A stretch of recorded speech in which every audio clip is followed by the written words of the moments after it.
네, 우리 자녀들이 장성해가는 모습을 볼 때 또 우리는 또 기쁨이 되고 또 소망이 되는데, 이제 제대가 5개월 남았다 그러더라고요. 그래서 벌써 1년 넘었나 생각이 듭니다. 우리는 벌써인데 아직 5개월이나 이런 생각이 들겠죠.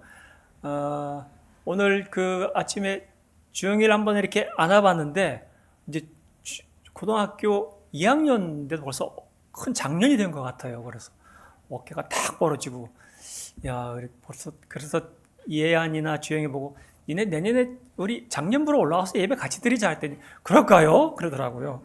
애들이 이렇게 커가는 모습 보니까 너무나 참 귀하고 또 감사한 일입니다. 김광 집사님 지난 주간에 잠시 가서 뵙는데, 깜짝 놀랐어요. 저기서 딱 걸어오는데, 뚜벅 걸어오셔가지고, 악수를, 원래 오른손이 이게 안 되셨거든요. 쩍 내면서 악수를 하시고, 이것도 되는 거예요. 그래서, 아니, 그 사이에 무슨 일이 있었습니까? 그랬더니, 처음에는 이제 이게 움직이지도 못하고, 팔도 힘도 빠지고, 또 다리에도 힘도 빠지고 했는데, 하루하루 지나면 지날수록, 정말 놀랍게 회복이 빨라서, 지금은 이제, 오늘 아침에는 이게 되고, 또 이렇게 되는 거 있잖아요. 이거밖에 안 됐는데 이렇게 조금 이제 여기까지는 된다 이렇게 얘기도 하시고, 이런저런 교제하면서 그간 건강하게 지냈던 것이 얼마나 감사한지 그런 고백도 하셨고, 또 이렇게 기도의 힘이 이렇게 놀랍게 이렇게 놀라운지 몰랐다 그 얘기 하더라고요. 저 역시 이제 그걸 뼈저리게 느꼈거든요. 야, 그 연약함 가운데 병실에 있을 때 회복 중에 성도들이 기억하고 기도해 준다는 것이 이렇게 회복에 놀라운 차도가 있구나 하는 생각을 했는데, 집사님도 똑같은 얘기 하시더라고요.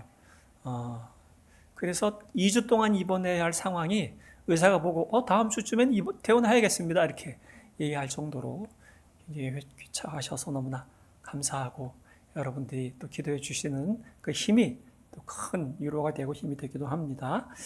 계속 기도해 주시기 바랍니다. 네, 오늘 하나님 말씀 요한계시록 16장 1절로 9절까지 말씀을 우리 한 절씩 교독하겠습니다. 또 내가 들으니 성전에서 큰 음성이 나서 7 천사에게 말하되 너희는 가서 하나님의 진노의 7 대접을 땅에 쏟으라 하더라. 첫 번째 천사가 가서 그 대접을 땅에 쏟으매 짐승의 표를 받은 사람들과 그 우상에게 경배하는 자들에게 악하고 독한 존귀가 둘째 천사가 그 대접을 바다에 쏟으매 바다가 곧 죽은 자의 피같이 되니 바다 가운데 모든 생물이 죽더라. 셋째 천사가 그 대접을 강과 물 근원에 쏟으매 피가 나더라. 내가 들으니 물을 차지한 천사가 이르되 전에도 계셨고 지금도 계신 거룩하신 이여 이렇게 심판하시니 의로우시도다. 그들이 성도들과 선지자들의 피를 흘렸으므로 그들에게 피를 마시게 하신 것이 합당합니다. 넷째 천사가 또 내가 들으니 제단이 말하기를 그러하다. 주 하나님 곧 전능하신 이시여 심판하시는 것이 참되시고 의로우시도다 하더라. 넷째 천사가 그 대접을 해에 쏟으매 해가 원세를 받아 불로 사람들을 태우니 다 같이요. 사람들이 크게 태움에 태워진지라. 이 재앙들을 행하는 권세를 가지신 하나님의 이름을 비방하며 또 회개하지 아니하고 주께 영광을 돌리지 아니하더라. 아멘. 여러분들이 보이는 간단한 표를 제가 준비했는데, 요한계시록에는 환상이 여러 번에 걸쳐서 소개되고 있습니다.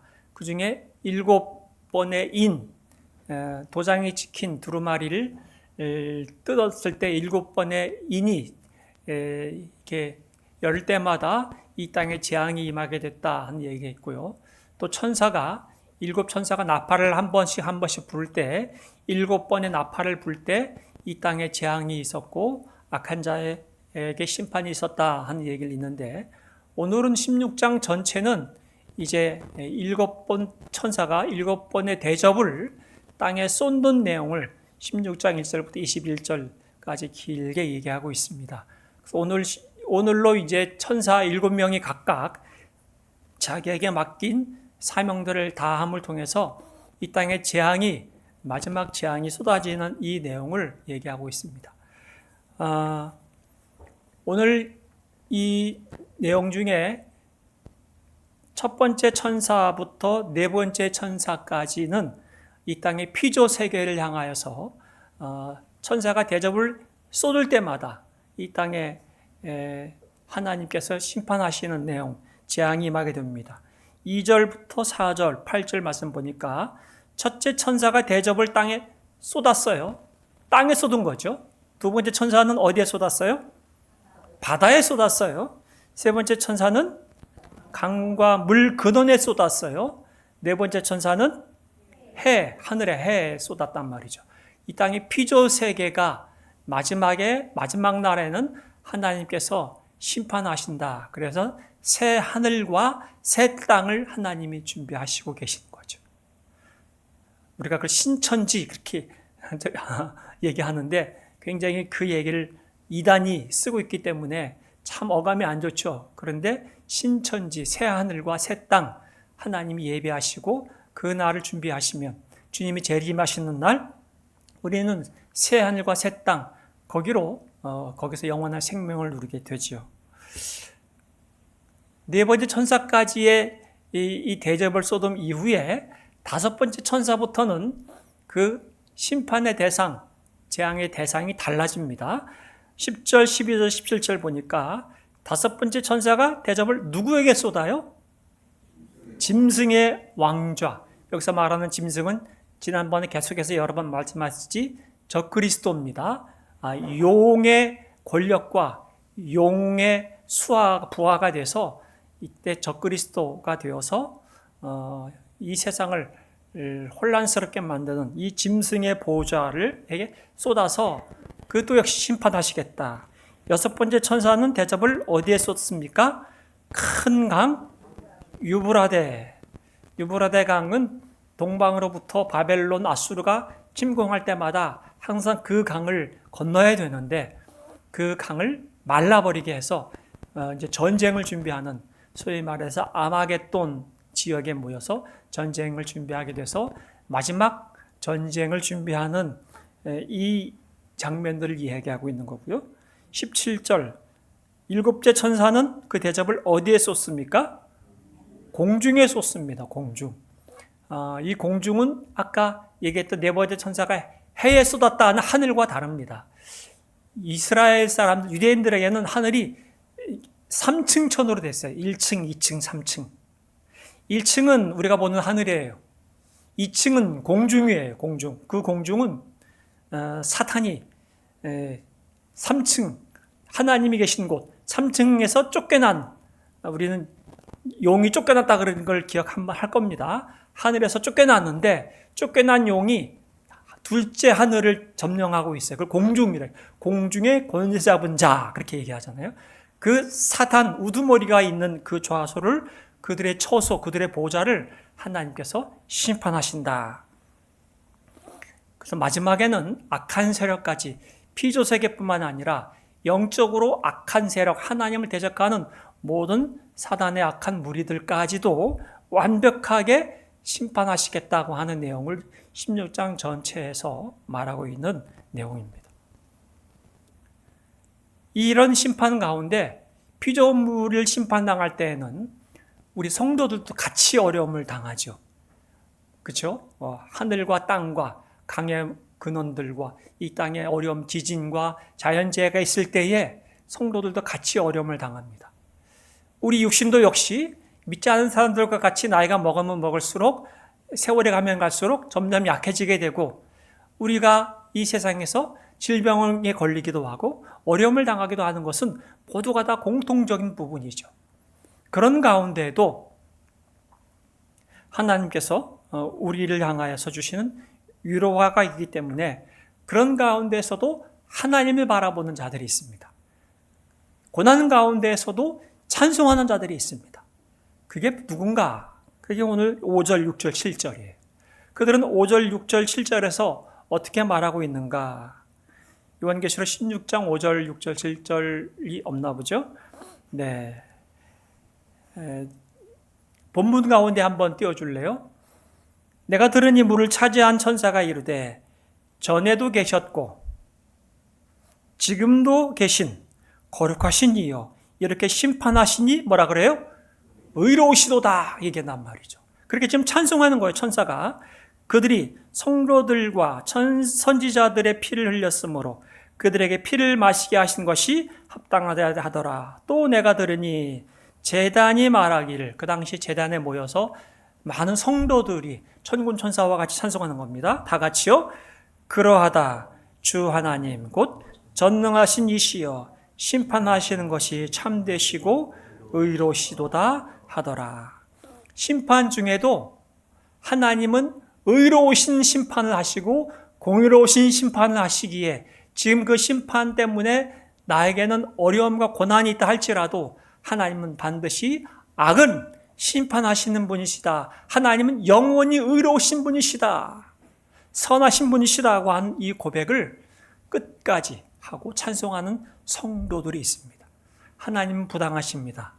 하나님께서는 불공정하십니다. 그런 고백이 아니라 지금 고난 가운데에서도 하나님의 성실하심과 하나님의 공의로우심, 그 하나님은 우연히 갑자기 진노하시거나 심판하시는 것이 아니라 여러 번에 걸쳐서 경고하시고 오래 참으신 하나님이 드디어 마지막에 심판하시는 것은 의로우시도다. 그렇게 찬송하는 성도들이 있다 하는 거죠. 여러분과 저의 삶에 어려움을 당할 때 있습니다. 대한민국은 해당되지 않지만 이 지구촌에 여러 곳에 전쟁과 내전으로 어려워하는 자들이 있습니다. 그런 소식을 들을 때에 우리는 마음이 아프고 그들을 위해 기도하고 우리가 어떻게 그들의 아픔과 그들을 위로와 함께 할 수 있는가를 또 우리가 모색해보고 고민해야 합니다. 동시에 이 땅에 자연재해가 임하고 또 어려움이 생길 때에 그 자연재해 때문에 또 산불 때문에 많은 사람들이 생명도 잃고 재산도 잃을 때 좀 안타까워. 우리가 역시 그들을 위해서 도울 수 있는 방법을 또 모색해야 하죠.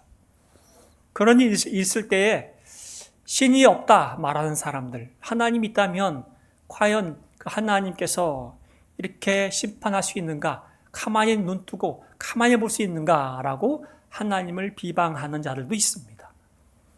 그런데 성도들은 그런 가운데 오늘 성경의 말씀 보니까 첫째 천사, 둘째, 셋째, 넷째 천사가 대접을 하나씩 쏟을 때마다 이 땅에는 그런 재해, 재앙, 재난이 있다 하는 것을 우리는 성경을 통해 확인하게 될 때에 하나님께서는 이 땅에 우리가 영원한 소망을 두고 살 것이 아님을 다시 한번 깨닫게 하시고 이런 재앙과 재난 가운데 우리가 바라봐야 할 곳이 어디인가? 하늘이구나. 새하늘과 새 땅이구나. 하는 것을 깨닫게 하시는 것을 성도들만 깨닫는 거죠. 아무 재앙도 없고 또 우리가 완벽한 보안 시스템을 갖고 우리의 삶이 안전하다면 우리는 하늘을 바라볼 필요가 없을 겁니다.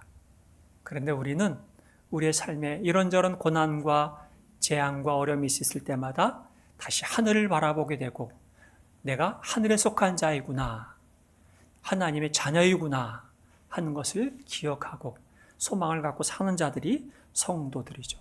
성도들은 그래서 우리의 삶 속에 고난 가운데서도 소망할 뿐만 아니라 하나님의 의로우심과 하나님의 정의로우심, 그래도 아직까지 오래 참으심에 대한 하나님을 고백하고 찬송할 수 있다 하는 거죠.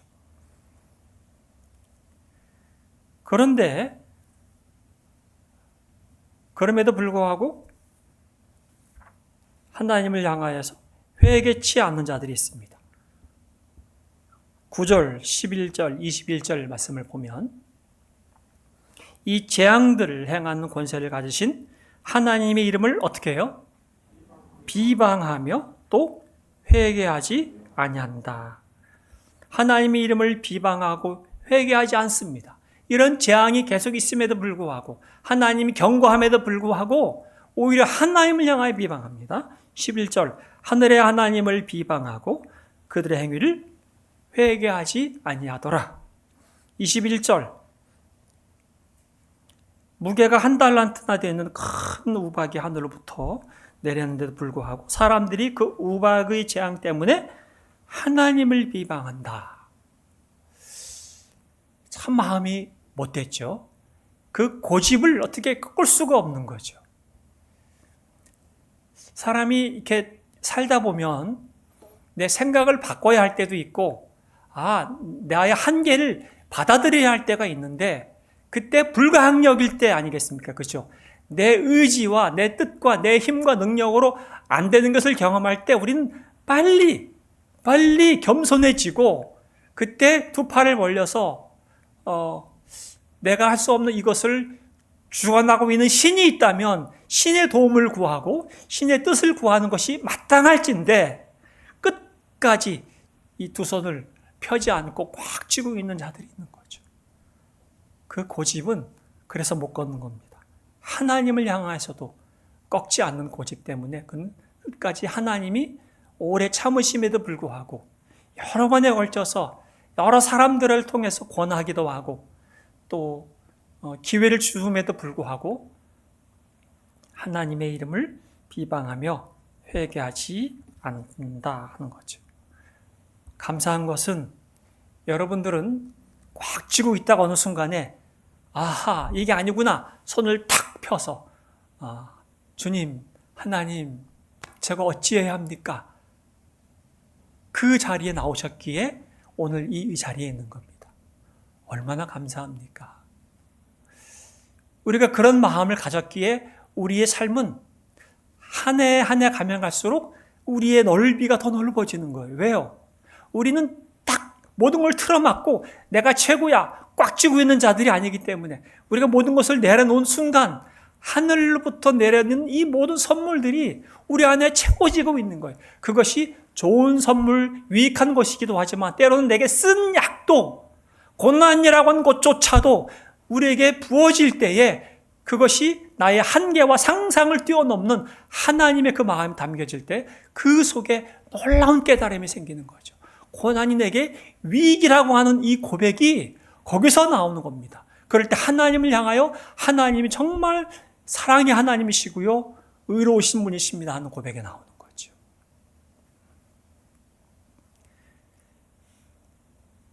어려움을 당하게 되면 내가 무슨 잘못을 했기 때문에 이랬을까? 그런 생각이 들죠. 물론 회개의 마음도 들지만 그러나 또 한편으로는 하나님께 감사의 마음이 또 들기도 합니다.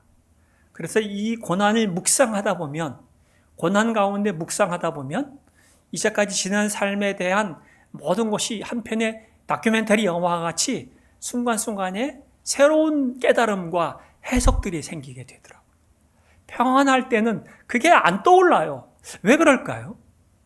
그냥 평안하고 다리 쭉 펴고 잘 때는 지난 삶의 그런 굴곡과 같은 그 찰나의 그 놀라운 위기의 순간에 그때 내가 어떻게 이것을 극복했을까 하는 이런 깨달음들과 이런 깨우침이 생기지 않는데 신기하게 어려움을 당할 때에 잠 못 자고 뜬 눈으로 밤샐 때에 너무 아파서 신음할 때에 과거의 이 모든 것들 속에 보이지 않았던 그 자리에 하나님이 함께 하셨구나, 우리 주님이 함께 하셨구나 하는 것을 그 자리에서 보이게 되는 거예요.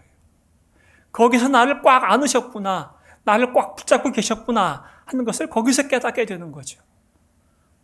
그 깨달음들이 감사가 나오고 거기서 또 소망이 생기게 되고 믿음을 갖게 되는 거죠.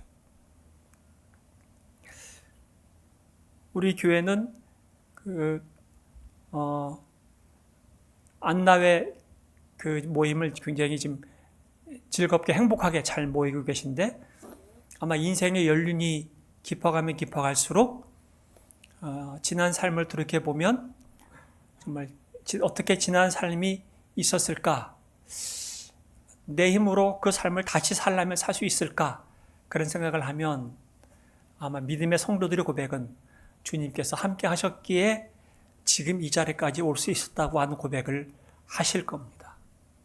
그 신앙의 유산이 지금 우리 교회의 그 세대, 부모 세대와 그 자녀 세대에게 지금 자연스럽게 흐르고 있는 거죠.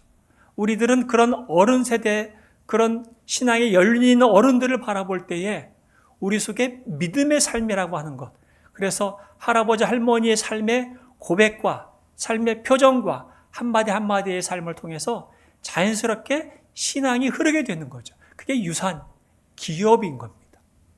우리 교회가 얼마나 참 귀한지 몰라요. 우리 자녀들이 할아버지 할머니와 시간을 많이 보내면 보낼수록 얼마나 많은 선물과 특혜를 받는지,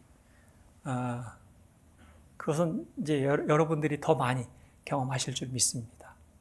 저는 손자 손녀가 나면 데리고 살 생각까지 했는데 애들이 거부를 하기 때문에, 제 아내가 못하겠다 하기 때문에, 제 마음 같아서는 그래서 늘 가까이 두고 키우고 싶었던 마음이에요. 그래서 결혼의 조건이 우리 교회 나와야 된다 이거였는데, 첫째가 지금 갔습니다. 올 날을 기대하고 물론 있겠지만 그렇습니다. 우리 청년들도 제가 늘 부탁하는 거죠. 우리 교회 꼭 데려와야 된다. 너가 가면 안 된다. 제가 꼭 얘기하거든요. 청년들은 다 아멘 했습니다. 저하고 다 약속을 했어요. 옆에서 같이 끌어안고 같이 먹이고 틈만 나면 기도해주고 성경도 읽어주고, 그게 그 어린 손자 손녀에게 얼마나 큰 복입니까?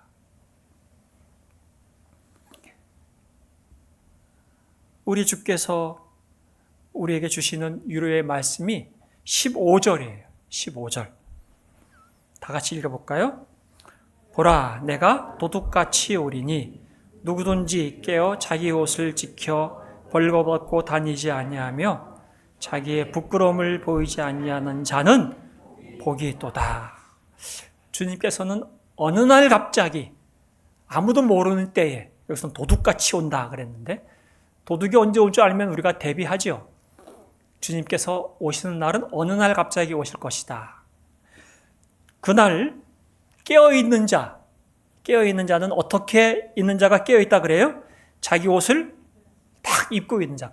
주께서 입혀주신 옷이에요. 나의 누더기 같은 옷을 주께서 다 벗어버리고 주께서 의로운 옷, 주님이 입으신 거룩한 옷, 그런 옷을 우리에게 다 입혀주셨단 말이죠. 그 입혀준 주님의 옷을 입고 벌거벗고 다니지 않고 부끄러움을 보이지 않는 자, 그리스도의 옷을 입고 그리스도인으로 삶을 산 자, 그 자가 복이 있다 얘기하고 있는 거죠. 끝까지, 마지막 날까지, 특히 우리의 삶에 이렇게 첫째 천사, 둘째 천사가 일곱 번째 천사까지 이 땅에 재앙의 대접을 쏟을 때에 세상 흔들리죠. 어마어마하게 흔들리죠. 재앙이 쏟는데 어떻게 안 흔들리겠어요? 지진도 일어나죠. 사람들이 인근 각처에서 소란한 소문들이 들리죠. 그럴 때 분리배나시는 진리의 말씀을 붙잡고 우리의 주님을 바라보고 나는 부끄러움을 당하지 않은, 좌로나 우로나 치우치지 않기 위해서 반석 위에 집을 지어가는 거룩한 성도들을 주께서 복이 있다, 그렇게 얘기하시고 있는 겁니다. 끝까지 견디는 자, 위로의 말씀을 주시는 말씀을 구약 성경에서 한 곳, 신약 성경에서 한 곳 찾아서 오늘 적용의 말씀으로 읽으려고 합니다. 이사야 41장 10절 말씀입니다. 다 같이요. 내가 너와 함께 있으니 두려워하지 말아라. 내가 너의 하나님이니 떨지 말아라. 내가 너를 강하게 하겠다. 내가 너를 도와주고 내 승리의 오른팔로 너를 붙들어 주겠다. 지금 이렇게 말하는 대상은 바벨론의 포로로 잡혀가 있는 자들에게 해주시는 말씀이에요. 그들은 지금 포로 생활을 하고 있어요. 강하지도 못해요. 넉넉하지도 못해요. 거기서 자유를 꿈꾸며 살고 있죠. 불안한 삶을 살고 있습니다.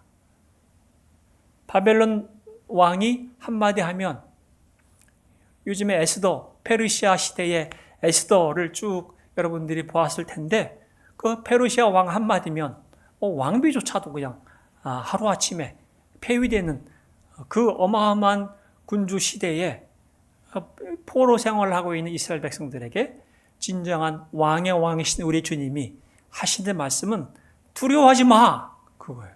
떨지 마. 쫄지 마. 그거죠. 그 근거는 다른 데 있지 않아요. 주어가 다 뭐예요? 주어가. 내가, 여기서 말하는 내가 누구예요? 우리 주님이, 우리 하나님이, 우리 주님이 함께 하시니, 내가 너와 함께 하니, 떨지 말고 두려워하지 마. 상황은 우리가 안 좋아요. 아프고, 어렵고, 불안하고, 두려운 상황이지만, 내가 너와 함께 있으니 그럴 필요 없어. 그렇게 말하죠. 내가 강하게 하고, 내가 너를 도와주고, 나의 승리를 너에게 줄 거야. 그렇게 말씀하고 있는 겁니다. 저는 지금 치료 중에 있고 회복 중에 있어서 완쾌될 것을 저는 확신하고 있어요. 왜냐하면 또 여러분들이 기도하고 있고 또 저도 애쓰고 있고 하니까 또 연약한 성도들도 지금 우리가 기도함을 통해서 회복되고 있고 또 치유될 거고 회복될 것입니다. 그런데 또 한 가지 분명한 것은 있어요. 또 다른 병으로 아플 수도 있어요. 감기도 걸릴 수도 있고 갑자기 길 가다가 넘어져서 코가 깨질 수도 있고 그래요. 이 땅에서는 내 몸이 나았다고 해서 이 나은 몸으로 영원히 살 수 있는 땅이 아니잖아요. 또 아플 수 있어요. 그거 걱정하지 마세요. 또 어려움을 당할 수 있어요. 그거 두려워하지 마세요. 우리 인생의 주도권은 주님이 지고 계시는 거예요. 내가 너와 함께 있잖아. 내가 너를 도와주잖아. 나는 너의 하나님이잖아. 내가 너를 붙들고 있다. 그렇게 말씀하고 있는 거죠. 궁극적인 승리는 주님의 승리를 우리에게 안겨주시는 것이지 내가 잘 극복하고 이겨내서 내 승리를 쟁취하는 게 아닙니다. 그래서 저는 간절히 기도하고 여러분들이 강건하게 삶을 살고 평강의 삶을 살기를 기도하지만 그러나 동시에 나는 여러분들에게 다른 목사들이 하기 어려운 얘기를 하는 거예요. 우리는 또 아플 수 있습니다. 또 어려움을 당할 수 있어요. 그것으로 인해서 낙심하거나 떨거나 두려워하지 말아라 하는 거죠. 그 삶에 주님이 없다면 우리는 절망이죠. 그보다 비참한 인생은 없을 겁니다. 그런데 그럼에도 불구하고 연약한 내 육신 가운데 내 마음 가운데 정말 사시나무 떨듯이 떨는 내 심령 가운데 우리 주님이 나와 함께 하시고 나를 붙들고 계시니 그게 얼마나 감사해요. 거기서 소망이 있는 거죠. 요한계시록 2장 10절 말씀입니다. 다 같이요. 내가 장차 받을 고난을 두려워하지 말아라. 보아라. 악마가 너희를 시험하여 넘어뜨리려고 너희 가운데서 몇 사람을 감옥에다 집어넣으려고 한다. 너희는 열흘 동안 환난을 당할 것이다. 죽도록 충성하여라. 그리하면 내가 생명의 면류관을 너에게 주겠다. 지금 우리에게 장차 받을 고난을 얘기하는 거죠. 고난이 장차 있을 거다. 아니 면제해주면 좋은데 고난이 있을 거야. 환난을 당할 거야. 며칠 동안, 열흘 동안 환난을 당할 거야.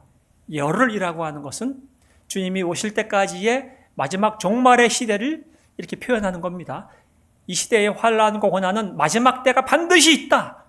영원하지 않다. 유한한 이 땅에서의 세계는 새하늘과 새 땅이 오는 그날 이 땅은 유한한 심판의 마지막 때가 있다고 하는 것을 열흘이라고 하는 것을 제안하고 있는 거고 그때까지는 성도들에게 이 땅에 사는 모든 사람들에게 고난이라고 하는 것은 피할 수 없다 하는 것이 첫 7번의 인을 통해서도 7천사의 나팔을 통해서도 7천사가 7대접을 쏟을 때에도 분명히 강조하고 있는 거죠. 그럴 때 성도는 어떻게 해야 하는가? 두려워하지 않는다.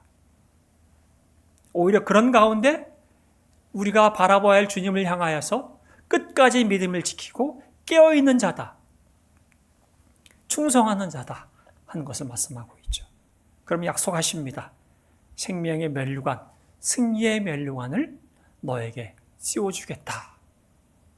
이 영원한 명예로운 자리에 왕좌에 앉혀주겠다. 그 말씀으로 약속하고 있는 거죠. 그래서 우리의 생명의 주관자 되신 우리 주님께서 영원한 생명의 샘을 우리에게 계속 먹이시면서 이 땅에서 끝까지 믿음으로 이겨내기를 부탁하고 또 명령하고 또 권면하고 격려하고 있는 겁니다. 사랑하는 우리 가족, 미라클 가족 성도 여러분, 여러분과 저의 삶이 이렇게 만만치 않은 시대에 있지만 우리만이 아니라 우리 이전에 살았던 모든 믿음의 선배들도 그들의 삶이 다 만만치 않았습니다. 그들은 하늘을 바라보고 그럴 때마다 주님을 바라보고 이 약속의 말씀, 생명의 말씀을 붙잡고 그 믿음을 뚜벅뚜벅 걸어서 승리의 면류관을 누리게 된 거죠. 이제 그 바통이 우리들에게 왔기 때문에 우리들은 그 삶을 지금 살아가고 있는 겁니다. 이렇게 멋지게 살아가는 우리의 모습이 우리 자녀 세대에 잘 유산으로 물려주어서 우리 교회가 하나님께서 정말 기뻐하시는 교회가 되고 이 땅이 이렇게 흔들림에도 불구하고 이 세상이 이렇게 참 의지할 곳이 없는 이 세상에도 당당하고 또 기뻐하고 또 찬송하고 그 속에서 살아가는 성도들의 모습을 믿지 않은 사람들이 바라보고 또 우리를 통해서 구원 얻게 되는 귀한 생애를 살아가시기를 주의 이름으로 축복합니다. 아버지 하나님, 우리에게 위로와 소망의 말씀으로 붙들어 주시고 격려해 주시니 감사합니다. 우리 성도들의 삶에